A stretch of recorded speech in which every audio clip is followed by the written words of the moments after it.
আপনাদের এই আস্থার প্রতিদান দিতে আমাদের জীবন বিসর্জন দেওয়ার জন্য প্রস্তুত আছি। যখন সচিবালয়ে যাই তখন এক টেবিল থেকে আরেক টেবিলের ফাইলটি যাওয়ার জন্য আমাদের টেবিলের সামনে দাঁড়াতে হয়।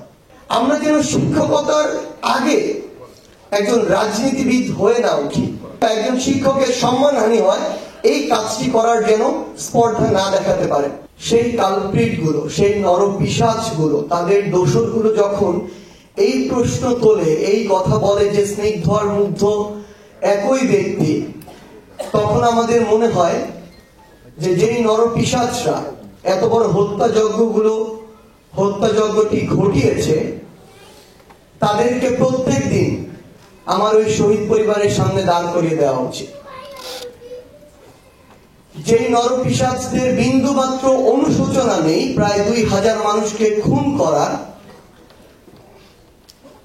সেই ফ্যাসিস্টের দোসরদের বিন্দু মাত্র অনুশোচনা নেই 1.5 লক্ষ মানুষকে রক্তাক্ত করার, শত শত ভাই বোন তারা কোনোদিন পৃথিবীর আলো দেখবে না, এমন শত শত আমার বীর যোদ্ধা রয়েছে যারা কোনোদিন নিজের পায়ের উপরে ভর দিয়ে হাঁটতে পারবে না, এমন শত শত বীর যোদ্ধা রয়েছে যারা কোনোদিন নিজের হাতে নিজের মা বাবা ভাই বোন সহধর্মিণীকে বুকে জড়িয়ে ধরতে পারবে না।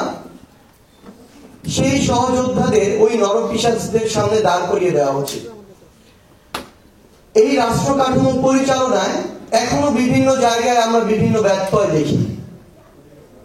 কারণটি হচ্ছে, যারা বিগত 16 বছরে এই সুবিধা ভোগী ছিল, এখনো তারা বিভিন্ন চেহারায় বিভিন্ন রূপে হয় ঘাপটি মেরে আছে, না হয় গিরগিটির মতো নিজের রূপটি পাল্টিয়েছে। এবং সবচেয়ে বড় যে সমস্যাটি হচ্ছে, আমরা বিভিন্ন সিস্টেমে যখন যাই এই রাষ্ট্র কাঠামোর যৌক্তিক বিভিন্ন দাবি নিয়ে, তখন দেখি ওই মানুষগুলো এখনো তাদের জায়গা থেকে বিভিন্ন এক্সকিউজ দেখায়, অবহেলা দেখায়। আমরা আমাদের শহীদ পরিবারের, আমাদের আহত যোদ্ধাদের ফাইল নিয়ে যখন সচিবালয়ে যাই তখনও এক টেবিল থেকে আরেক টেবিলের ফাইলটি যাওয়ার জন্য আমাদের টেবিলের সামনে দাঁড়াতে হয়।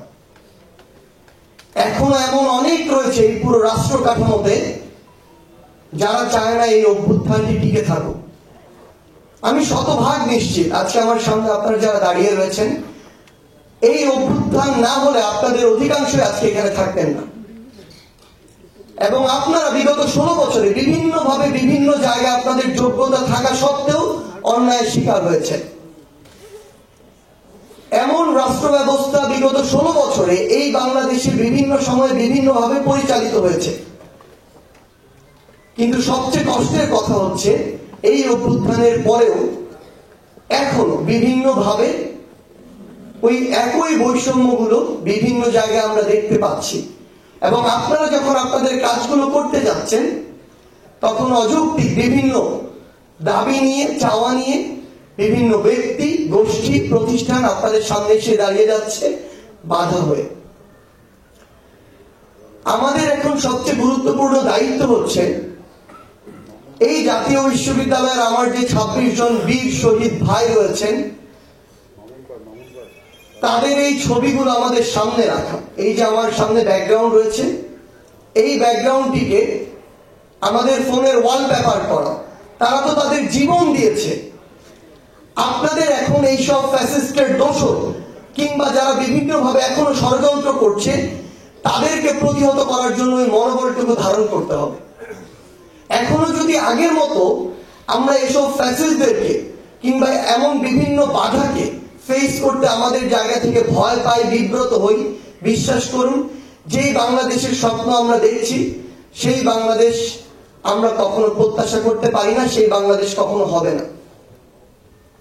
এবং আপনারা যদি এখন আপনাদের জায়গা থেকে আজকে পুরো বাংলাদেশের জাতীয় বিশ্ববিদ্যালয়ে যারা প্রতিনিধিত্ব করেন, আপনারা এখানে রয়েছেন, আমাদের সম্মানিত শিক্ষকবৃন্দ, বিভিন্ন গুরুত্বপূর্ণ শিক্ষা প্রতিষ্ঠানের প্রধান বৃন্দ এখানে রয়েছেন, আপনাদের কাছে বিনয়ের সাথে একটি বিষয় অনুরোধ করতে চাই। আমার এই শহীদ ভাইদের কথা মাথায় রেখে, আমার এই 1.5 লক্ষ রক্তাক্ত আহত যোদ্ধাদের কথা মাথায় রেখে অনুগ্রহ করে সামনে যত অযৌক্তিক বাধা আসবে, সে যেই নামে আসুক, যেই ব্যানার যেই মাধ্যমেই আসুক, দয়া করে আপনারা আপনাদের জায়গা থেকে সর্বোচ্চ প্রতিবাদটুকু করবেন এবং যৌক্তিক দাবির সাথে আপনাদের অবস্থান যেন সবসময় থাকে। এই অভ্যুত্থানের পরবর্তী সময়ে আমরা পুরো বাংলাদেশে মব জাস্টিসের মাধ্যমে বিভিন্ন শিক্ষা প্রতিষ্ঠানে শিক্ষক অপসারণের একটি বিষয় দেখেছি। এখানে বিভিন্ন স্টেক হোল্ডারের দায় রয়েছে। আমরা যেমন আমাদের জায়গা থেকে কখনোই মব জাস্টিস সমর্থন করি না। যদি এমনটি হয় যে আসলেই কেউ ওই বিষয়টির জন্য দায়ী, আমরা চাই যৌক্তিক উপায়ে আইনগত প্রক্রিয়ার মাধ্যমে তার অপসারণ হোক। কিন্তু বাংলাদেশে তো আমাদের অনেক সম্মানিত শিক্ষক রয়েছেন, জাতীয় বিশ্ববিদ্যালয়ে অসংখ্য শিক্ষক রয়েছেন, সবার বিরুদ্ধে কি হয়েছে? তাহলে যে অল্প কিছু মানুষের বিরুদ্ধে এটি হয়েছে, কিছুগুলো অন্যায় যেমন আছে, এটা সত্যি, কিছু জায়গায় যৌক্তিকতাও আছে, এটাও সত্যি। আমরা তো খোঁজ নিয়ে দেখেছি। আমরা যেন আমাদের জায়গাটা, আমাদের এই জায়গায় এই সম্মানিত, সবচেয়ে সম্মানিত পেশা আমার জায়গা থেকে হচ্ছে আমাদের শিক্ষকতা পেশা, এই পেশাটাকে যেন আমরা রাজনীতির সাথে সম্পৃক্ত না করে ফেলি। আমরা যেন শিক্ষকতার আগে একজন রাজনীতিবিদ হয়ে না উঠি। আমরা যেন ভবিষ্যতে যেই সরকারি ক্ষমতায় আসুক না কেন, আমাদের এই সম্মানের জায়গাটিকে প্রশ্নবিদ্ধ হওয়ার পথ না খুলে দেই। এই জায়গাটি যখন আমরা আমাদের সময় করে থাকি, বা বিগত 16 বছরে যারা করেছেন তাদের অনেকেই কিন্তু এই সময়টিতে অভ্যুত্থানের পরবর্তী সময় এসে প্রশ্নবিদ্ধ হয়েছে। আমরা যেন আমাদের অনুগ্রহ করে ওই ব্যক্তিত্বটুকু বজায় রাখি, যেন আমার একজন শিক্ষার্থী কোনোদিনও এই স্পর্ধাটুকু দেখাতে না পারে, যেই সরকারি ক্ষমতায় আসুক না কেন, যেই পিছন থেকে চক্রান্ত করুক না কেন, ন্যূনতম তার যদি বিবেক বোধ থাকে, তিনি যেন কোনোদিন একজন শিক্ষকের বিরুদ্ধে গিয়ে কিংবা একজন শিক্ষকের সম্মানহানি হয়, এই কাজটি করার যেন স্পর্ধা না দেখাতে পারে। এই জায়গায় আমাদের প্রতিষ্ঠানে আমাদের যতটুকু দায়িত্ব, সেই দায়িত্বটুকু যেন আমরা নৈতিকতার সাথে, বিবেকবোধের সাথে, 24-এর অভ্যুত্থানের এই যে যোদ্ধা তাদের স্পিরিটের সাথে প্রাসঙ্গিক হয়ে আমাদের যেন কাজ, যেই কাজগুলো, সেই কাজগুলো যেন আমরা করি। আমাদের শহীদ পরিবারের সামনে মাথা উঁচু করে কথা বলার সাহস আমাদের নেই।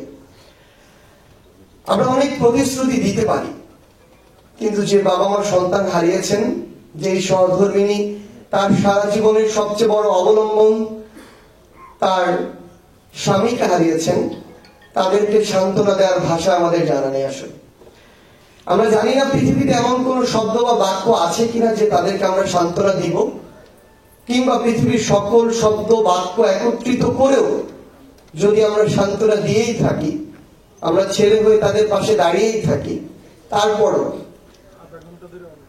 তাদের ছেলের, তাদের সন্তানের, তাদের ভাইয়ের, বোনের জীবন সঙ্গীর যে অভাব, সেটি পৃথিবীতে আর কোনোদিন পূরণ করা সম্ভব নয়। আমরা শুধু আপনাদেরকে বিনয়ের সাথে একটি জিনিসই জানাতে চাই, এই পৃথিবীতে আগামীর বাংলাদেশে আপনাদের জন্য যে কোনো সমস্যায়, যে কোনো মুহূর্তে, যে কোনো যৌক্তিক প্রয়োজনে সন্তান হয়ে, ভাই হয়ে আমরা আমাদের সবটুকু দিয়ে আপনাদের পাশে থাকব। আপনাদের যে কোনো যৌক্তিক দাবি পূরণের জন্য আমাদের যদি আবারও জীবন বাজি রেখে রাজপথে দাঁড়াতে হয় ক্ষমতার পট পরিবর্তনে, আমরা আমাদের জায়গা থেকে আপনাদেরকে আজকের এই মঞ্চে কথা দিতে চাই, আমরা যতদিন বেঁচে আছি আপনাদের যে কোনো যৌক্তিক দাবির জন্য, চাওয়া পূরণে আমরা সবসময় আমাদের জীবন দিতে প্রস্তুত থাকব। আমাদের জন্য দোয়া করবেন, সন্তান হিসেবে, ভাই হিসেবে ন্যূনতম আস্থাটুকু রাখবেন। আমরা আপনাদের এই আস্থার প্রতিদান দিতে আমাদের জীবন বিসর্জন দেওয়ার জন্য প্রস্তুত আছি। সবাইকে ধন্যবাদ।